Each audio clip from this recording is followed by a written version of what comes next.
Chapter 1. Siobhan blew out a frustrated breath and threw her phone into her bag. The girls eyed one another cautiously, as if the wrong question might break her completely.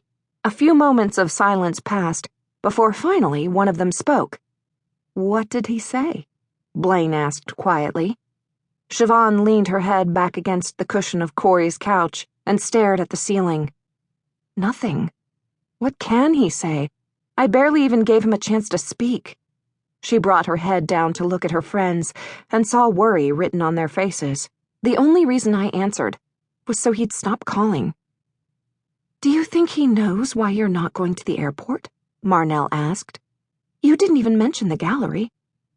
"He's an idiot, but he can't be that dumb. He has to know that I found out about the gallery. What other reason would there be for me to act like this?" She propped her elbows on her knees and settled her chin on her hands pensively. "And you know what?" Siobhan could hear her voice getting louder, angrier. "I really don't care what he knows or doesn't know. I'm done giving a shit about how he feels because he clearly doesn't give a shit about how I feel. If he did, he wouldn't have bought a goddamn art gallery for me without even speaking to me about it first." Siobhan stood and headed toward Corey's kitchen. "You got anything to drink?" "There's iced tea in the fridge." Siobhan turned back toward the girls. Her expression must have been enough to tell them that iced tea wasn't going to be strong enough. "And vodka in the freezer," Corey added. Siobhan pulled the bottle out and held it up. "Anyone else want any?" The girls shook their heads. "We have to work in a few hours," Marnell said. "Guess it'll be a party of one then," Siobhan said, closing the freezer door and heading back to the couch with just the bottle. She took the cap off and plopped down onto the couch. She stared ahead for a minute before bringing the bottle to her lips and taking a long pull. "I can't believe I thought he'd change," she said, shaking her head. "Or that he did change. He had to have known how I'd react, and he still bought that gallery. And more than that, he kept it a fucking secret. Was he gonna sell my work like it didn't even mean anything to him? I mean, Jesus Christ, it's not like he needs the money. None of it makes any sense." Siobhan could hear herself rambling, but she didn't care.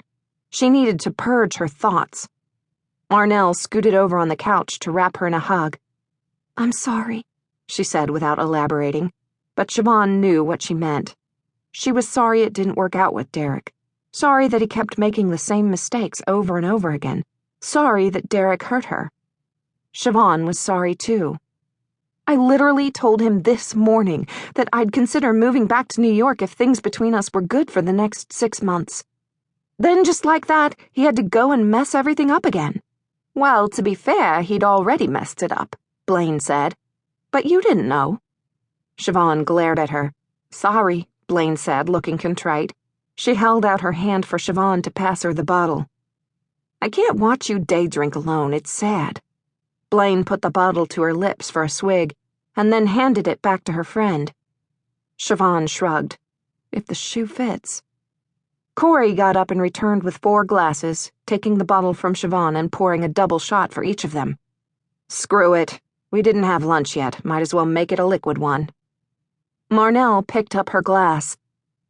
"Yeah, we'll be sober by the time we have to go to work." "Or not." Blaine gave Siobhan a comforting smile, silently letting her know they were there for her when she needed them the most. "What's Saul gonna do?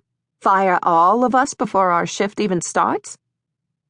"He'll probably wait until after we close," Corey said, making Siobhan laugh for the first time since she'd found out about the gallery. "I knew there was a smile in you somewhere." "So what are you gonna do now?" Marnell asked. "I'm gonna drink the rest of this," Siobhan said, feeling a bit stronger than she had earlier. "Then tomorrow I'm gonna fly back to Detroit and get on with my life as if none of this ever happened." "Sounds like a solid plan." Blaine gave her a nod of approval. "To Detroit," she said, raising her glass and prompting the others to do the same. "To Detroit," Corey and Siobhan both repeated as they all clinked glasses. Marnell shook her head. "To Siobhan." "To Siobhan," Blaine and Corey said. And for the second time since they'd gotten to Corey's, Siobhan smiled.